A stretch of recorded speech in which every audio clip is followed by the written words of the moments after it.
I spent a real long time trying to get Rock Band 3 with all of this pirated music into my computer to emulate.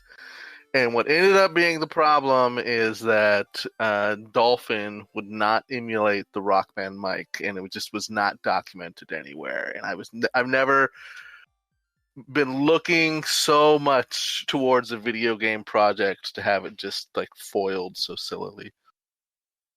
That is brutal. That's sad. I'm crying big fat sweaty tears for you, Reese. Excellent. Now let me clue you into my GoFundMe. Buy Rock Band. We had $30,000 in DLC. That's got to be GoFundMe for a new Rock Band spin-off. Like, need at least 6 mil. Team of 2,000. Oh, hell yeah. Viper Rock Band. Y'all cowards don't even smoke crack. What's up with that? It seems like they're sticking with Rock Band 4 as the Rock Band platform forever now. What's happening with that? The whole Oculus Rock Band. Did that happen? I don't know. I'm sure, like a lot of things VR, it has cratered. Don't tell anyone. But yeah. We've never actually played any video games before. We're paid by George Soros to, be fake gamer girls on the internet. We watch a ton of Let's Plays the first 15 minutes, and then we write long opinions that are very angry. Yeah, fill in the blanks from there. It's like Mad Libs, but for game reviews. I give this game a fart out of 10. I reckon, if you get past the first paragraph, you're probably pretty good. Yeah. Yeah, just need the number. Yep. If it's Polygon, you don't need to put anything in there. They're just going to get angry anyway. Yep. I really love the hatred of Polygon is really starting to cross over to my slightly more normie nerd friends. And it's not like I love Polygon or anything, but the rage that Polygon inspires delights me to no end. Yeah, I was pretty late to reading stuff on Polygon, and so I was looking forward to this far left radical reviews, that kind of thing. Oh yeah. Yeah, very disappointed.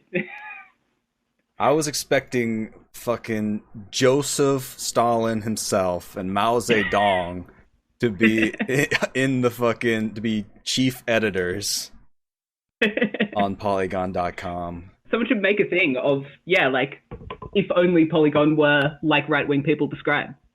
God, that'd be incredible. Well, that's basically what this podcast is supposed to be.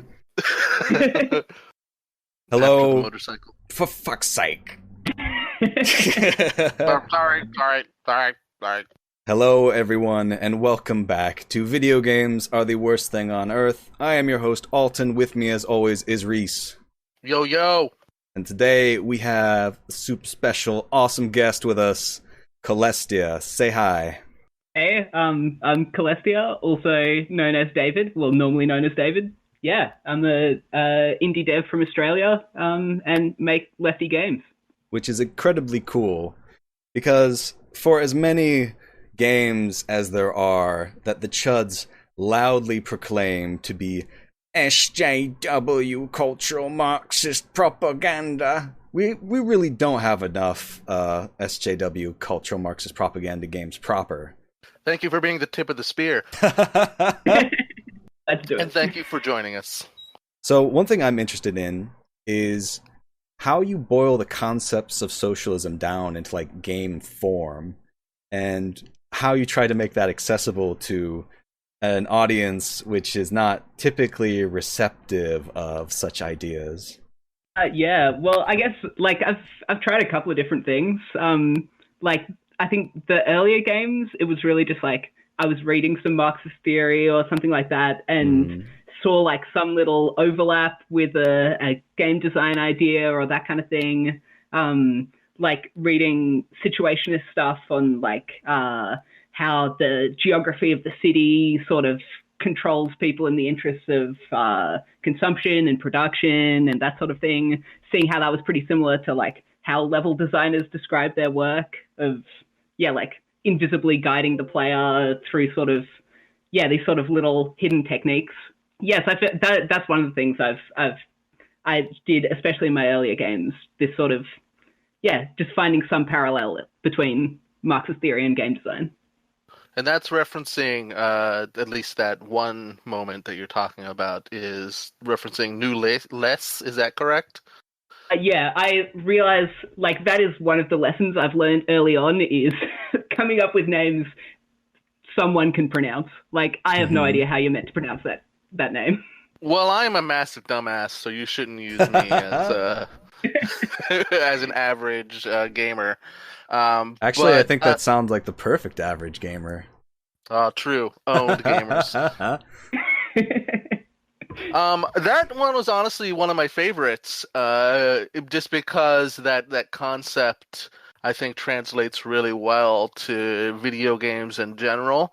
And it's something that you kind of always deal with in video games is like, they have the secrets, and if you go off the beaten path, you kind of get your little treats, and kind of refocusing that very familiar aspect in games to a single game itself and a single concept and a method of control. It was very interesting and very evocative. I did quite a lot of stuff which I have no idea whether it worked in the end in terms of that kind of guiding, but stuff like if you walk downhill from any point in the city, it leads you to one point.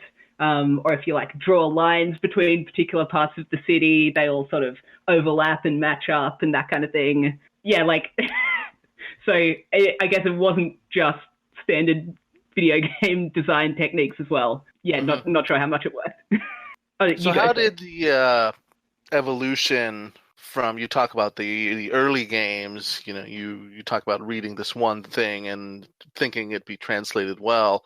Would you say that there's an evolution to your later games, to how you approach it? Well, I guess like one of the big things which kind of shifted in my thinking was basically like just not wanting to just do critique. So like it's all well to say like, capitalism is spiraling into crisis. It's producing horrors all around the world and has done for the past 300 years, will do for the next however many years. But I think that kind of needs to be accompanied with like a positive vision of this is what an alternative looks like. This is how we get to that alternative. Otherwise it's just really depressing. So I've been trying more recently to, make sure my critique is accompanied with that kind of more positive vision. I like that your more positive vision in your latest game is a guillotine. Oh, was that in Sediment? I have not played Sediment yet. Sediment is basically you, I don't want to speak for David, but you're breaking down all of these like white walls, exposing kind of like all the fucked up shit that goes on, this kind of like idyllic dinner table scene. And then like at the very end is kind of like a final period at the end of the sentence as a guillotine is built on top of everything to let us know how things gotta go. Probably I don't think that's exactly what you meant, but it's fun too. It's not that far off. Oh, that sounds like fun. I gotta try that one. Well, guillotine built from the chains of slaves and the blades of patriarchs and boats of colonists, and I just wanted to ask you what games really speak to you, like in terms of what you've played as influences. I understand that, you're kind of a very one man or a small group of people kind of making these games. So there's certain limitations, but like what do you look at in gaming and you want to either emulate or inspire you as you make these games? Well, like definitely recently, Night in the Woods. I mean, I just think it's an amazing game. Definitely socialist in its critique and vision.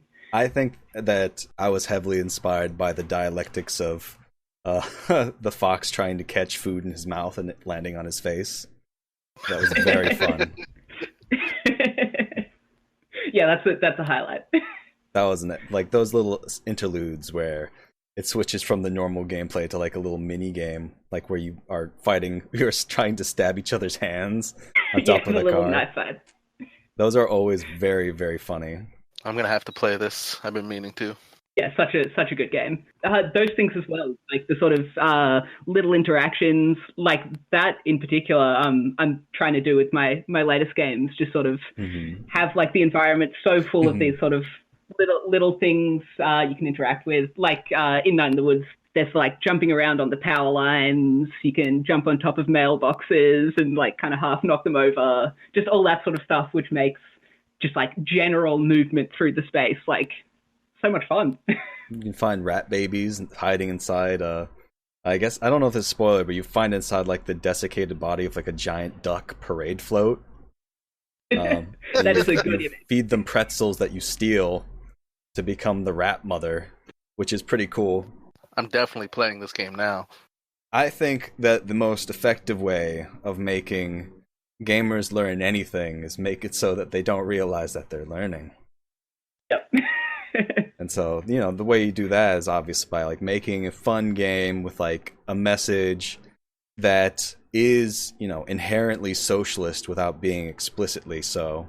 And I think that that's something that really rings with me, is that, you know, the message of socialism without like the context of like the decades and decades of propaganda against certain specific buzzwords meant to explain socialist concepts just comes across as like common sense, basically. And that a lot of these ideas are very intuitive and intrinsic to human society, yet like the technical terms for them are pretty much at this point are almost useless because there's like decades of institutional propaganda against them. And I feel the second anyone starts talking about dialectics, your brain kind of just shuts off.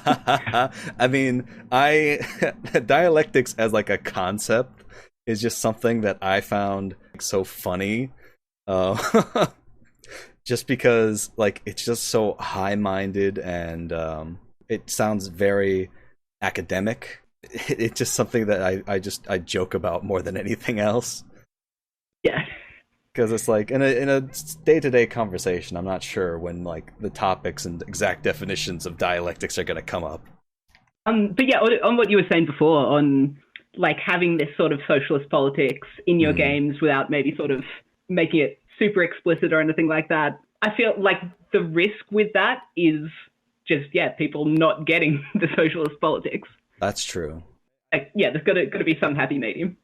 You're right. I think that perhaps maybe a greater thing to do would be to sort of detoxify the words and giving people an understanding of what it means before they learn the word. You know what I mean?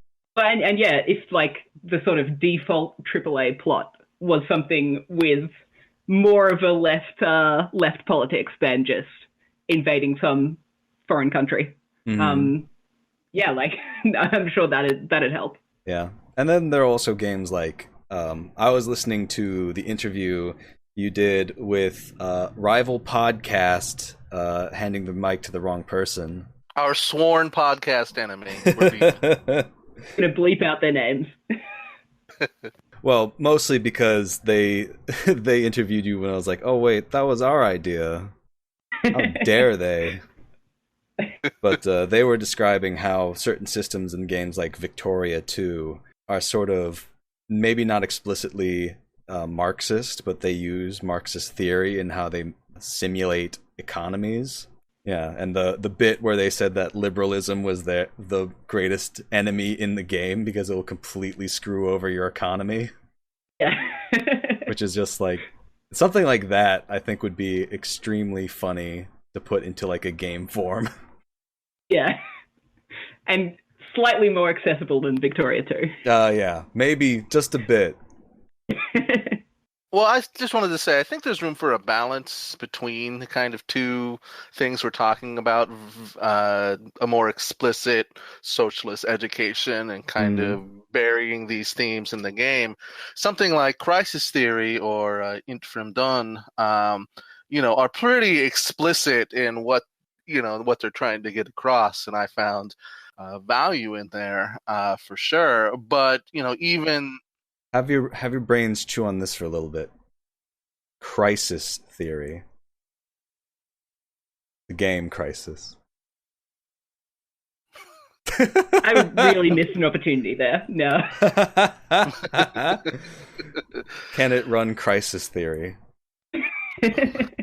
But just that versus something like a Night in Nowhere, which is, I wasn't able to draw anything like specific it was trying to say, but there was a lot of kind of like mood, and you got these deeper themes from it that wasn't like specifically socialist, but more kind of like these general themes of kind of like alienation and exploitation and meritocracy that aren't necessarily, at least to me, spelled out by any kind of theory, but at the same time is expressing these in an interesting way. That was a game I actually wanted to talk about because it's very interesting. I only played it for like 45 minutes maybe. I was very curious about like some of the messages in that because my impression of it was basically a critique of neoliberal commodification of interaction, and like every single person that you talk to and sleep with like increases your level, and that is essentially gamifying human interaction in a way. Well, like the preface is that game had a long and troubled development and was sort of released half finished because I just couldn't stand to work on it anymore. But yeah, like I think the sort of core starting idea was sort of having this world where like every form of interaction is tied into this sort of greater pursuit of experience points. In the sort of way that, situationists would describe, like, everyday life is sort of infiltrated by the machinations of capital and that kind of thing. Interesting. And I think I have a couple of other things to bring up about it. Like, I guess 3. There's the first thing I'll start off with is like the little survival room, which is just like transitions you into this Minecraft-like area where just a giant screen of like crafting components came up. And I was like, no, fuck this. I'm out of here. I was like, I'm not doing this.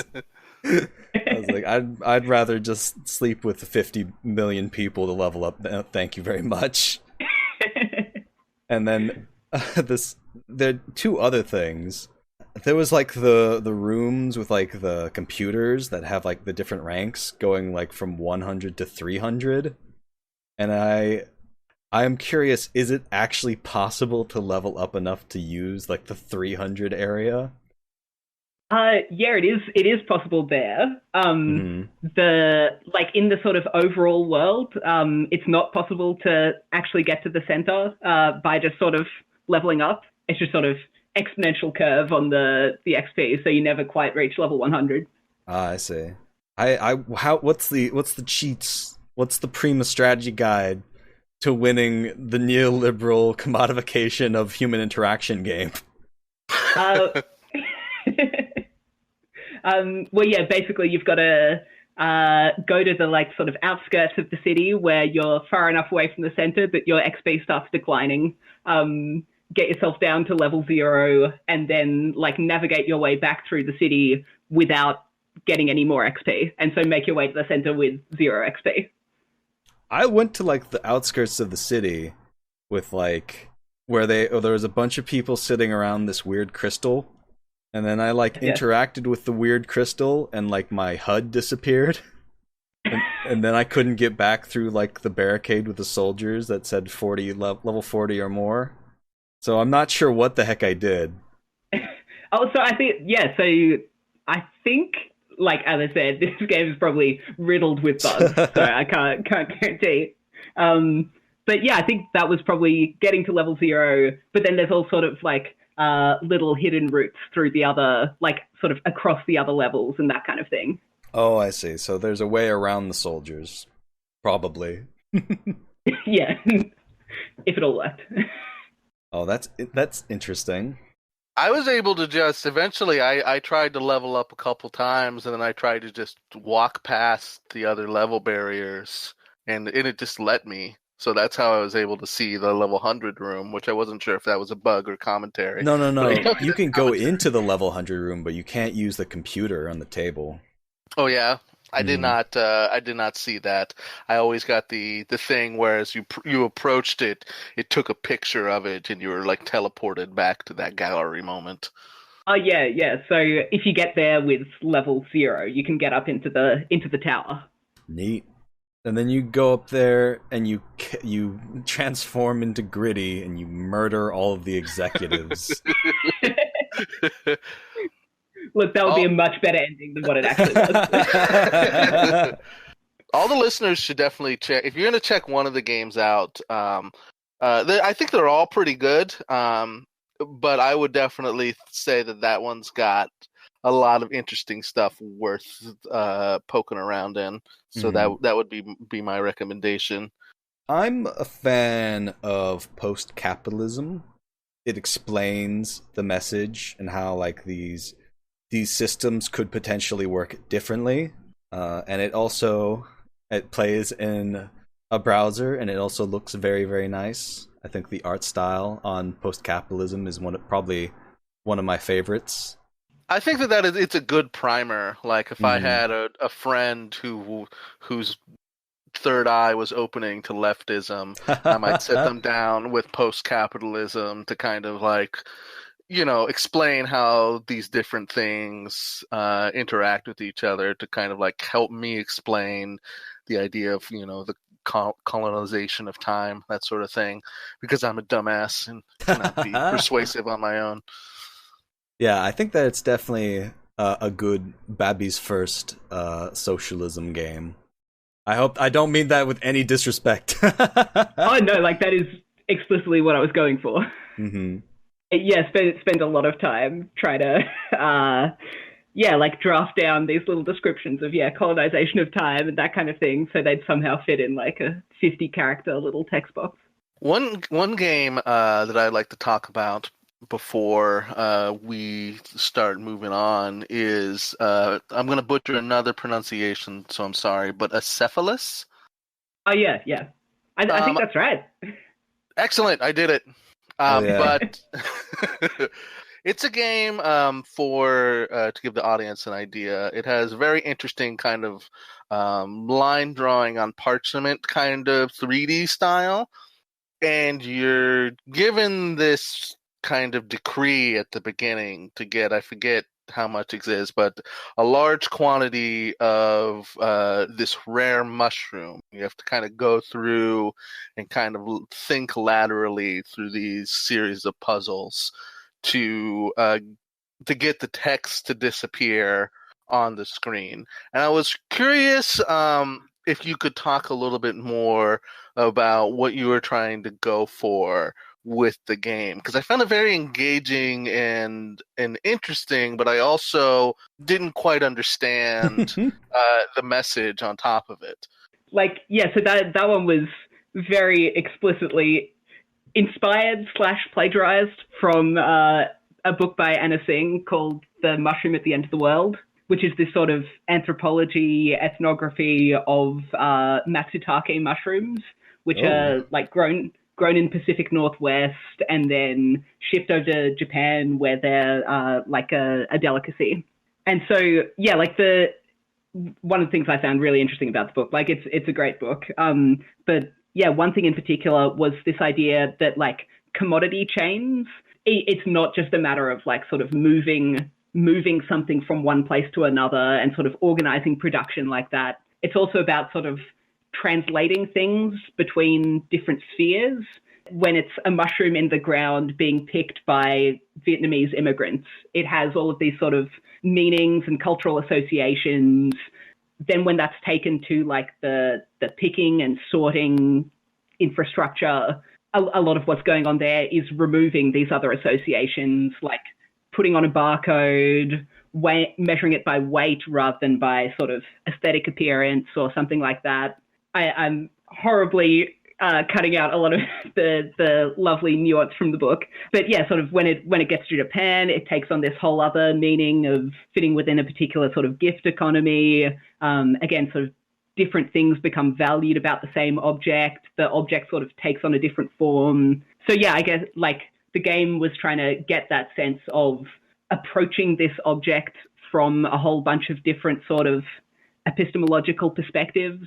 So like treating the mushroom as part of a narrative or treating it as like a sort of item to be sorted. Yeah.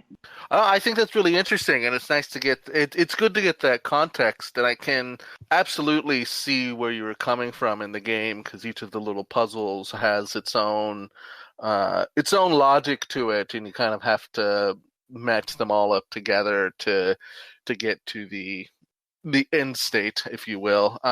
So it's interesting to get that background, and I don't mind that it's a little that it's challenging or whatever. I was just curious about it.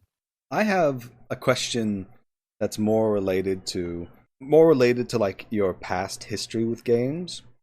I'm sort of curious what sort of games you grew up with and how you think that sort of influenced your taste in video games.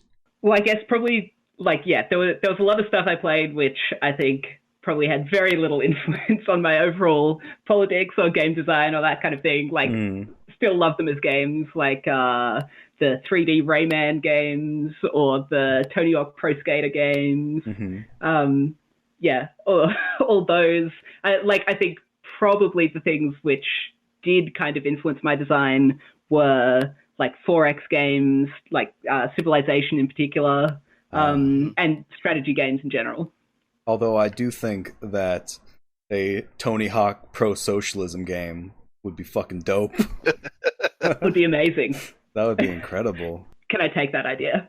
I have no idea how you would integrate like socialism into it, but like you just rename all the different moves with like doing a 360 Ingalls on a grind rail. A Gramsci grind. Hell yeah! Instead of the new metal soundtrack, you just have Russian anthems. That'd be cool. Yep. Just the Internationale looping over and over and over again in like 50 different languages. Just slowly increasing volume as the game goes. Slowly work your way from like these sort of post-industrial areas up to like Goldman Sachs offices. I think this is slowly transitioning into Jet Set Radio. True. You just like spray paint the anarchy symbol on like on inside of like Jeff Bezos's like apartment. Yeah, you grind off of his dome to win the game. So yeah, that one's free. Yeah. Our gift back to you. Design a game based off the ramblings of two goofuses. Nothing will ever go wrong. That does sound amazing, though. It does sound amazing. I imagine it'd be quite tricky to do the whole simulation of like skateboarding, though. Yeah. I'll look into it. No, you can do it. I have no idea how game dev works, but I'm sure it's real easy to just include 300 different guns and a crafting system and a skateboarding system, night day, and that's just at release, and then we have the patches for the next 6 years. Yeah, and if any of that isn't in there, it's like an intentional fuck you to the gamers. Exactly. I mean, I'm personally offended every time a feature isn't included in a game. I mean, you joke about that, but like, there have been phases in game development history where people have literally been like, "Oh, this doesn't have multiplayer, not buying it." Oh yeah, definitely. And I mean, we had that with the most recent thing I can remember is people getting mad at Call of Duty for it. People getting mad at Battlefield 5 for not including the mail-only option. It goes on and on. And speaking of, do we want to talk about shitty comments? Oh, I do want to get into shitty comments, Yeah, but let's do it. Yeah, I do have one thing I wanted to just briefly talk about, which is in your dream game, when asked upon the podcast that shall not be named, you mentioned that like your dream game would be basically a game simulating the revolution and overthrow of like a capitalist regime, like sort of I'm guessing like a military like sim game, sort of like Arma maybe. Yeah, so more sort of like third person, maybe I don't know, controlling various affinity groups as you're building up from sort of community organizing to smashing the state, that kind of thing. Yeah, I mean, that honestly sounds a little bit like my dream game as well.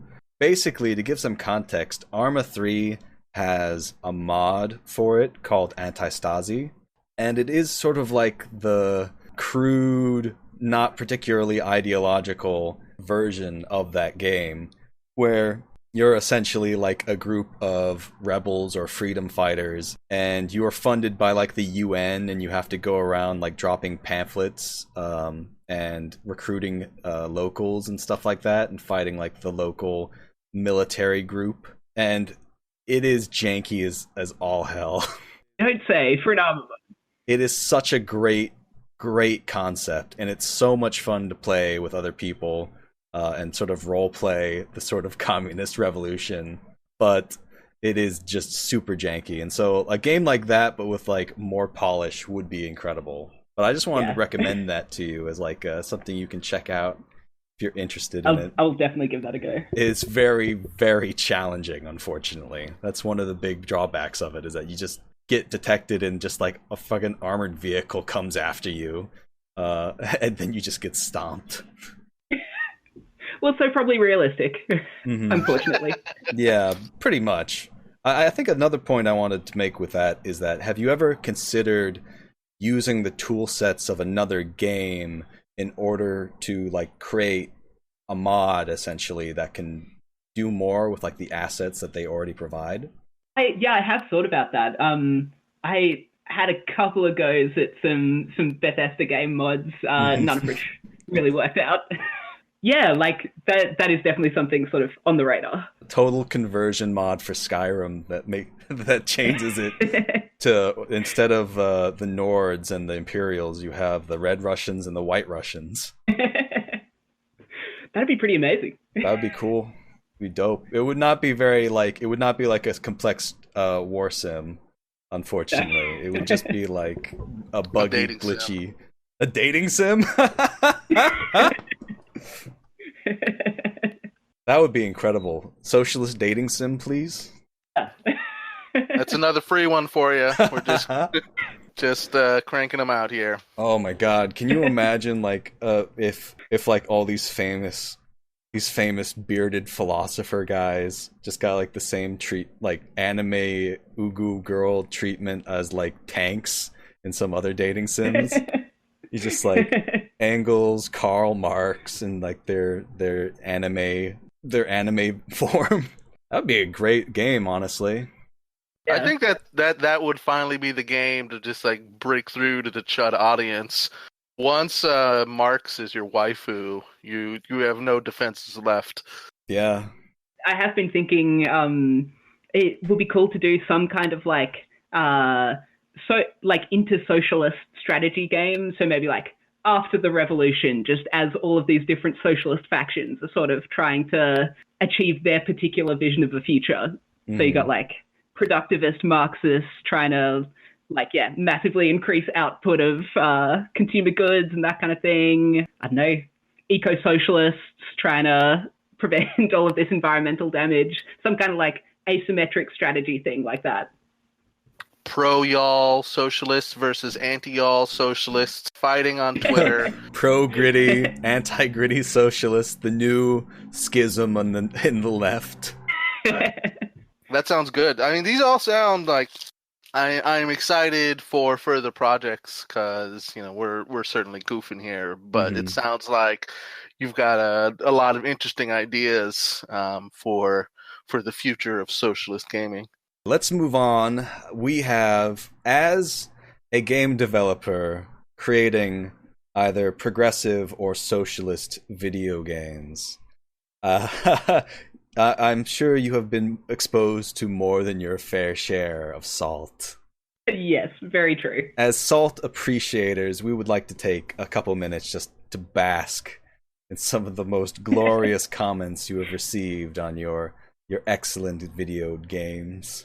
Post-capitalism, the the one that the socialism for beginners game, which is the only thing that the chuds could wrap their brain around, was really the one to just you just kicked a hornet's nest. I was real surprised.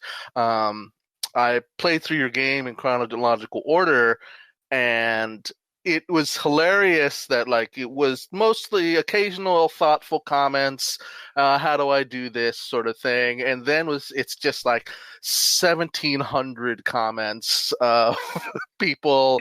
They're like there were supportive ones in there, but there was certainly a lot of madness as well. Yeah.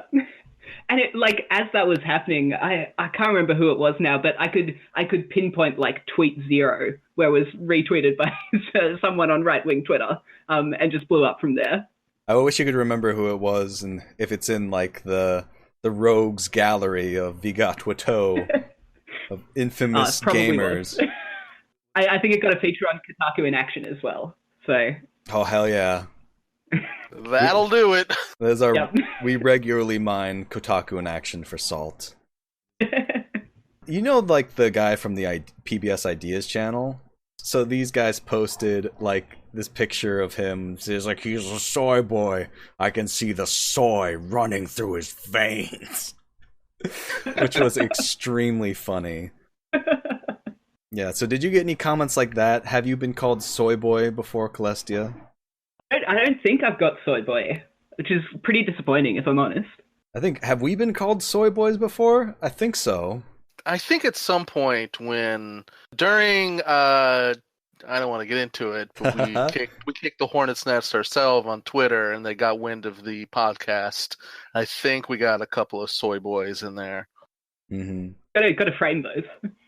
I really should have. I think my proudest one that I actually did frame was like, idiocy. You would know idiocy because you are an expert on idiocy. You are the expert on idiocy, which was a fantastic comment, and really should be my banner image right now. I did not realize you were owned so hard. Congratulations. I know. But yeah, without further delay, let's get into some of these great salt nugs. Have you got any particular favorites, Celestia? I'll try and track some down. Sure. Okay. You got any, Reese? Oh, I have. All right. I will read mine. I found this one. This one was by far my favorite. Okay. This is from Melon. Uh-huh. Do you actually believe in this stuff? Are you insane? Communism doesn't work. Then, like, several carriage returns in parentheses. Or are you memeing? That's amazing. I have to say, even though that's like full chud, that is a hilarious. That's something I'm gonna start saying in general. You know, when my girlfriend breaks up with me, I'm just gonna be like, "You can't break up with me. We've been together for so long. Are you memeing? Are you memeing?" I love this, and I'll tell you why. In that, it is very rare that I've ever seen a chud actually act somewhat consistently, in the fact that one of the biggest excuses that chuds use to excuse fascism and fascistic behavior is they will always fall back on, oh, it's just a meme, it's just a joke. Don't take it seriously, even though that person's clearly not joking. But it's so rare that I have ever seen like a chud be like, well, I completely disagree with you, but are you memeing? Is this just a meme? It's like I've never seen them actually like be consistent on that point. It's incredible. Yeah, true. So let's see. There's a couple other ones that are pretty basic. I guess I'll read these ones. Uh, Manlydorf says, "Weird. I think the famines and gulags aren't functioning as intended." Oh yeah, so many of those. There's so many, like, this is like the cookie cutter response. Oh, here's Ruskerdax says, "I tried to play the game, but every time I clicked on something, the city only got worse." Just a fake gamer can't even play the game. Can't even correctly. beat this game. Yeah. Yeah. What a dummy. I think that was meant to imply that he's like, "Oh, it's worse because of socialism. Ooh, you have been logically owned." Well, glad to hear this guy would rather live in a world of like massive open pit mines than like nice public parks. Like so many of the oh, don't you mean Venezuela? Or yeah, where are the gulags? Where's the famine? Yeah. Please read some stories of people who lived in a communist country and had their necks stepped on by the boot of the CIA. I added part of that. Yeah, I was like, wait, they didn't say it. I added. The CIA part is definitely like, I was like, yeah, that's definitely the CIA's fault, not necessarily the leaders of the country. Oh, and I want to give a special shout out to fellow furry Annoyed Dragon for writing a whole fucking novel in your mentions. Yep. Which is just that was a long response. I'm not reading like fucking. I should probably come through this to see if there's something particularly funny in what he said, because I'm sure that there's somewhere in here there's just like a galaxy brain blast of raw energy in here. But it's he's doing the thing where he's basically becoming impossible to critique just through volume. Yep. Which is just awful. Did you read through all of it? I think I did one time, yeah. Wow. Well, because I think like there were some other people who, yeah, were much more patient than me and took the time to like fully respond in the comments. Yeah, I saw that, but that's too long for me to read too. I think that's interesting though, and that's kind of like when the chuds get away from their just like stupid arguments that you can't even engage with. Like this guy, tried to offer like serious critique, and somebody was just like right there. Asterisk MOS just did just the same book length response, like basically refuting him point by point. And to me, that I really liked that interaction, even though I don't think that Annoyed Dragon was in any way convinced. It kind of shows that the moment that they have to engage with this idea beyond their like stupid "are you memeing" stuff, that there's actually responses. There's actually these points can be defended. It's not something you're just parroting off of Chapo Trap House. I was coming through the comments. I missed what Reese said. Something about Chapo Trap House. that was me trying to be funny. Yeah, Chapo radar picked up. Just that the moment that they actually try to engage with the ideas and tear them down, there's actually a lot of great debate to be had, and this, like the asterisk MOS guy just wrote a novel length response to him, basically like knocking him down point by point. Right. And that's why I kind of like the game like this that just talks about these building blocks of socialism, because as soon as you're not acting like an idiot talking about memeing, like, there's actually, you can start the wedge, you can start the explanation, because it's actually pretty solid theory. Excellent. I was only half paying attention again because I was reading this comment by Ghost89, who is very insistent that socialism and communism are not, in fact, the same thing. Which, they are defending your game, and yet it is very bizarre to me that there is a not insignificant chunk of people who are like, socialism and communism aren't the same. Yeah, like, that's not a hill to die on, right? Yeah. I'm pretty sure that Marx used them interchangeably. Yeah, the distinction comes a lot later. Yeah, I don't really, like, I guess that you could say that people associate communism with the sort of authoritarian governments of like the USSR. But also, if you're like talking between leftists, then it's sort of implies that kind of like stagist approach of like we go to socialism, then we go to communism. Yeah, which I don't know. Honestly, I'm not convinced of that sort of stageism. You know, one of the biggest critiques I've had of like the Soviet Union is how a lot of the institutions they put in place were meant to be temporary and then ended up being permanent. Which is so to me, I think like incrementalism in the form of socialism is not an effective means of trying to bring about full communism. No, but you're clearly not thinking dialectically enough. I know. I gotta take my Brain Force Plus. Hang on 1 second. But if we remember our Matt Christman, we also have to remember when talking about that stuff, and also, you know, in response to all these famine and gulag comments, too, is that any example we draw from the USSR is a country that is under endless, constant assault for decades, and that, you know, I could not say, you know, I'm not smart enough to say what the details of that are, but you know, maybe it's not all in general. They can't offer us only so many lessons because they were under such attack. Is what I'm trying to say.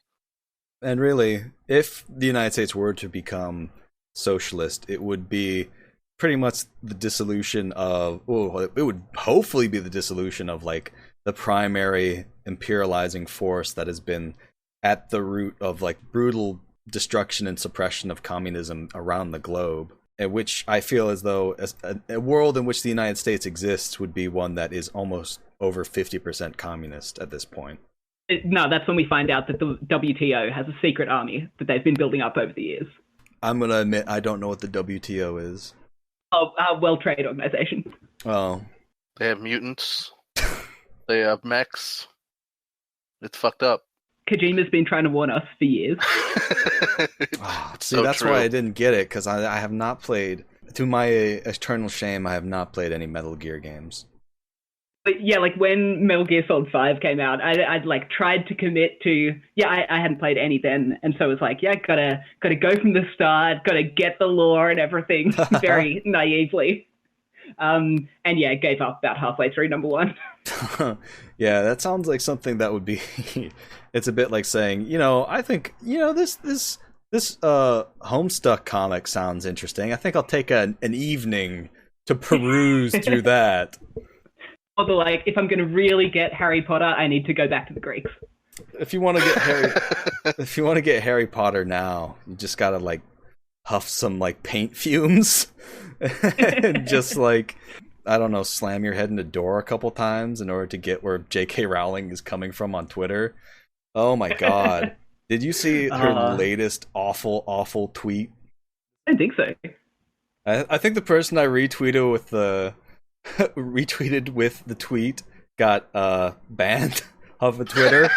And so it took me way longer to find it than it should have, but here it is in all of its glory. Oh my god. Yeah. Would you like to read it for us, Celestia? Sure thing. J.K. Rowling, I'm going nowhere. Little known fact about filthy bourgeois neoliberal centrists, we're tougher than you'd think. Winky face. God, she's so fucking awful. Have either of you read her latest book? No. I've heard not good things about the message of it, though. Yeah, like I haven't read it either, but yeah, I heard there's some amazing representations of leftist politics in there. Cool. How many gulags we got in that book? Like 3? I heard that it's because of the intolerant left that there's something like how the Holocaust would have never happened if not for the intolerant left, or some kind of. Oh my god! Maybe it doesn't directly say that, but like roundabout something like that. But it's like it's our strict criticism and pushback against fascists is what pushes them to these places. I really want to fucking see J.K. Rowling unironically write in one of her books Voldemort was a leftist. Oh man, that's Voldemort's back, and he's in the DSA, baby. He's sliding into some DMs. Gonna be problematic. Hell yeah! I'm voting for Voldemort as head of the NPC. That was a lot of fun. We've got a couple other things that we can go into. We have one where the Warframe fans ask devs to avoid crunch, which is very nice. I think we can probably just say, good on you, Warframe community, for not being despicable chuds. And good on Warframe for making the Space Wobblies expansion. What's that?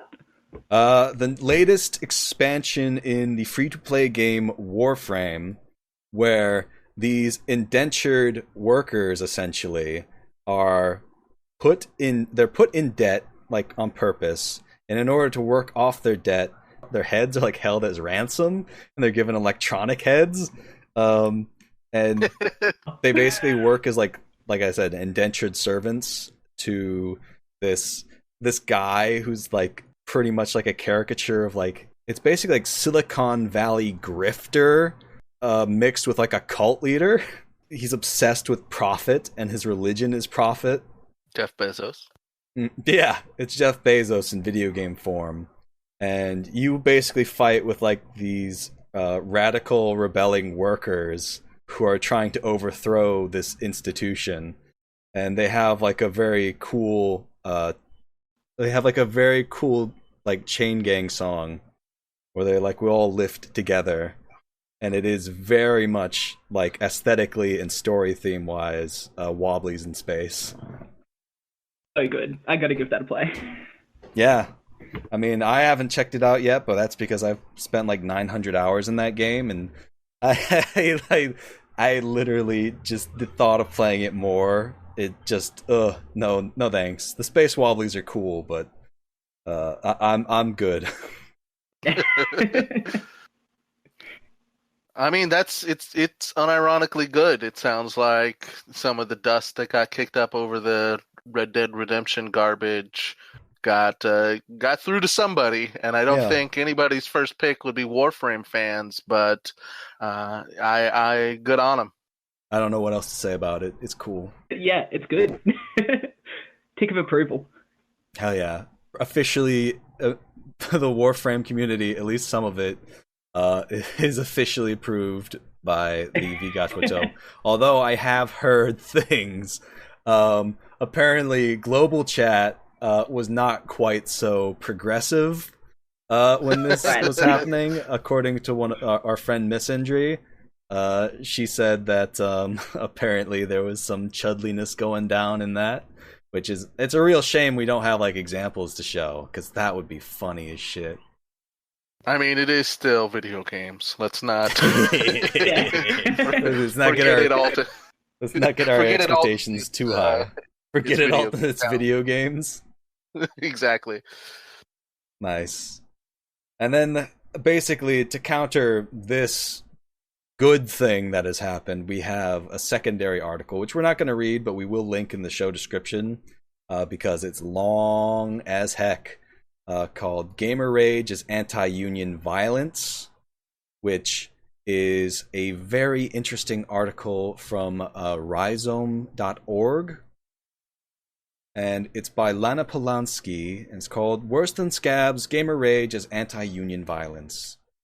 And as a counterpoint to the nice fans of Warframe being like, hey, take care of yourself, don't crunch too hard, and actually caring about like the well-being of the people creating the product they consume, this is basically about how shitty gaming companies have used gamers to essentially stomp out dissent as like a tool of harassment against developers who might speak out. And not even necessarily speak out, who just, don't fit in very well, or, in whatever form that might take, whether it's just in terms of not being comfortable with people who are, gay or trans, or just who speak their mind. They go. It takes a deep dive into the Allison Rapp fiasco, and recounts the stuff that happened with Jessica Price at ArenaNet. It's very interesting. It's a good article. You should read it. Yeah, you'd see there should be solidarity between developers and games consumers. But just this wonderful capitalist alchemy has somehow got people convinced that there is a separation between the game as a product and the people who are making it. Just looking at like the situation of gaming as a whole in 2018, it should be obvious to most people who the real antagonists of gaming are, and that would be like the publishers, essentially, because they're the ones that decide like whether or not a game has single player or multiplayer, or if it has microtransactions or loot boxes. Not the game developer. The game developer really doesn't get much of a say on things of the business aspect of their game. But they get all the fucking blame for it, though. Yeah. And the number of amazing ideas we haven't seen to fit within some ridiculous release schedule or that kind of thing. Mm-hmm. Yeah. And all for like historically, going back like decades, there have been stories like, I don't know if you know Troika Studios. They were the developers of one of my personal favorite games, Arcanum. And their story is somewhat typical in that they were friggin' fantastic developers, but one aspect of their games that always fell short is that they were released buggy and parts of it unfinished, like entirely down to their budget and how much time was given to them by the publishers. And really, things have not changed all that much in 10 and 15 years. The business model from the higher up standpoint, and it seems almost universally the same, except for a couple of examples, is that to be a game dev is to be part of this grinder where they take 18 to 30-year-old men who have very little attachments and they just work them as hard as they can. And if you're can't fit in that environment, they have no problem kind of edging you out. And it's not helped by the fact that a lot of times these people are enthusiasts and they're happy to work this long and this hard because they get to make a video game. Yay, hooray, we're all happy. But there's no outside perspective, and as soon as they get a little older or they develop some kind of health problem or anything that happens in life, they find themselves quickly edged out. And in my experience reading around and stuff, they just quit games and start doing something in non-gaming software because they get paid significantly more with more benefits in that environment. And it's not good to have all of the talent that is developed in these games that are developed constantly drained away because the CEOs and the higher management aren't interested in keeping them around to shave a couple dollars off the short term. And then there's also like an issue of demographics within the game developer sphere. So it is basically, I feel as though the fact that they're both enthusiasts and primarily white males creates a sort of environment which is naturally hostile to things like organized labor. If you have like a college education in something, something technical like programming or what have you, then you're not likely to come from like a working class background where you would be familiar with union organization or something like that. And so for the longest time, like video game companies have sort of exploited the fact that many of their developers sort of fall on sort of right-wing libertarian edge as the people who actually own the company. And basically use that fact that they're not going to organize their labor or even attempt to just viciously exploit them even more. Got to do a shout out to Game Workers Unite. Hell yeah. For their efforts. Absolutely. So do you have any particular insights, David, about all this from, other game devs who are your friends and just your own experience working in making games? Not particularly. Like, I don't pay rent through making video games or anything like that. Yeah, so I don't really have too much experience in sort of formal game development workspaces. Yeah, but you do you do get called a soy boy on the internet for your post-capitalism games. Yes, yeah. I feel like, this is an issue that's really a product of institutional power exploiting reaction, which you can only really do in the sort of industry game development spheres, and is not something you can really even try in the indie gaming sphere. Like, yeah, what institution would someone appeal to get me fired? Yeah. Australia. The whole Australian government will get you kicked out of the country. Get my citizenship revoked. I'm calling Timothy Australia. I'm gonna let him know. Letting Kangaroo Jack to kick you out of the country with his big old kangaroo legs. I've been found out. How do giant insects that live in your toilets factor into your game development process? Yeah, I don't think there's been too many direct references. We have got a massive huntsman spider living outside our front door at the moment. But yeah, we were hoping he would sort of clear out some of the many wasps' nests swarming around our house. Hasn't happened yet, but yeah. So it's probably just the sort of general, I guess maybe the general existential dread of living around so many large insects seeps in somehow. It's a 1-2 whammy of living in the existential dread of capitalism and alienation, and also being afraid you might get bitten on the butt by a giant spider. Yep. Just terrifying. In A Night to Nowhere, it's not actually raindrops falling down. They're just massive wasps falling out of the sky. That would be incredible. So I think we can probably wrap up with this last bit of salt, which I can't tell if this is our salt. No, this is our salt. We are going to produce some salt at a situation which is just bad.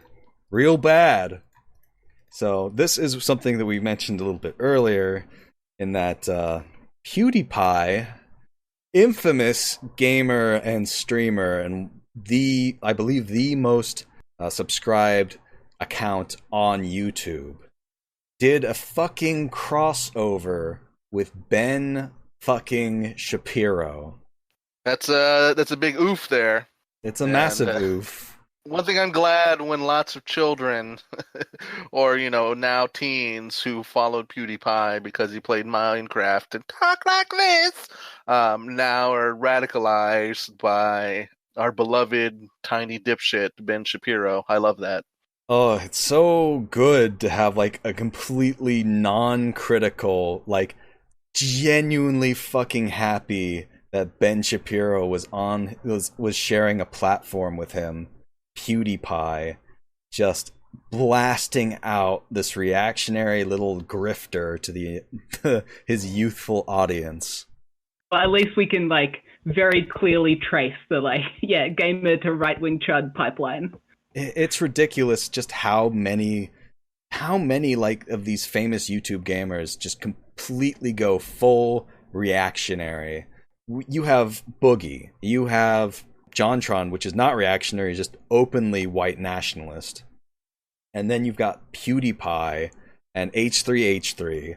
And it seems as though all of these famous basically white dudes are, every single one of them just falls into this reactionary trap of basically seeing people talk about other people's problems and looking at social ills and then saying, well, I don't have privilege.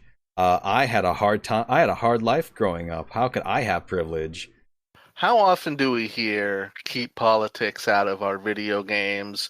Whenever like a slight concern over representation, or even like basic leftist statements like everybody should be fed, everybody should have a home, slavery is bad, people are like, I don't want any of that damn politics in my video games. I wonder how many of those people piped up when our little baby rat Ben Shapiro appeared at the end of PewDiePie, where they just like, oh man, I hate it. When this is my impression of every gamer leaving that. Oh man, I hate it when they put politics in video games. Like, I feel it would be great to have a mashup of just, PewDiePie, JonTron, with all of the, keep politics out of my games comments. It would be interesting. You know, we could recommend that to Matt. He's one of our friends who does videos that are essentially just mocking things like this. That would be amazing. So I'm not sure what you think about this situation. You were interested in knowing what it was, and well, here it is. Yep. Yeah. Now I'm just depressed. Yeah. That's pretty much it. I'm not sure what you're supposed to do when you can watch in real time these fucking soft gamer boys watch these people slide slowly but surely into reactionary thought and into fascism. What do you do?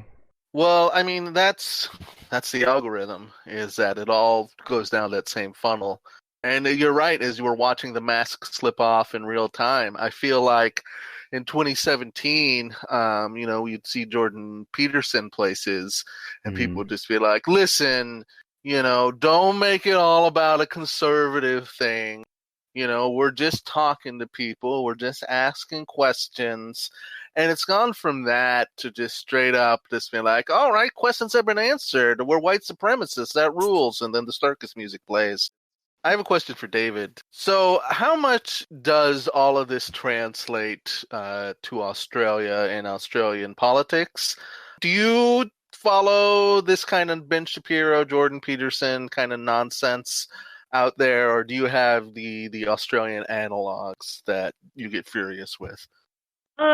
I mean, there are definitely kind of semi-analogs in Australian politics, but no, Ben Shapiro, pretty big here. Jordan Peterson, pretty huge. He just got a full page column in one of the leading newspapers talking about Gulag Archipelago, of course.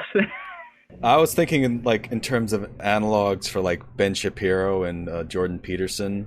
Ben Shapiro would just be a little fuzzy spider a big fuzzy spider with a swastika shaved on its butt. And then of course, Jordan Peterson would just be a big old cane toad. Yep. I see. I have a conflicting vision. I see Jordan Peterson, because he's a tall drink of water, as a big kangaroo, just with his pouch just stuffed with loose ham and bacon for him to munch on as he walks around. Oh man. And leaving you with that image fresh in your minds, I believe it's time to finally wrap up and say goodbye. So, David, thank you once again for coming onto the pod. It was excellent talking to you. Thanks for having me on. That was really fun. Where can people find your excellent games, and also where can they find you on Twitter and such? So all the games are up on celestia.itch.io. I'm on Twitter as Celestia3. And also on Patreon if you want to chuck me a couple of bucks. Definitely check out Celestia's Patreon and throw them $1 or $2 if you wish to see more socialist video games. Listen, donate to Celestia's Patreon, unsubscribe from Chapo, use the Grey Wolf feed like everybody else, Black Wolf. And give that Black Wolf feed. Black Wolf feed, thank you. And throw this guy $5 a month. He needs it. Yeah, if you ever want to see Tony Hawk's Pro Socialism skater, you got to do it. That's the only way it's going to happen. The only way. If you want to see the October Revolution dating sim, you got to make it happen. We got to collectively make this game happen. Oh man, too many good ideas. So thank you again for coming on the pod. Reese, where can people find you and your great content on the internet? You can find me at Your Very Good Bud on Twitter. Excellent. And you can find our official Twitter at VGATWTOE, and you can find our website, videogamesartheworst.pinecast.co, where you can find all of our previous episodes and links to our social media and what have you. And you can find me at 8alton8 on Twitter and on YouTube at Alton Plays. So thank you very much for listening. And also leave us some ratings on iTunes or Podcast Republic, one of those garbage content distribution platforms. Leave us a rating. Let us know. Yes, this apparently helps us. We have no idea how, but it does. And share it with your friends. If you have a disgusting chud-like gamer friend, bring them to the light. Send them an episode of VGATWTOE where we will insult them to their face for an hour. Take a long road trip with your enemy. Play every episode of the podcast. Lock the doors. You refuse to talk. So until next time. Farewell. Yeah. Bye.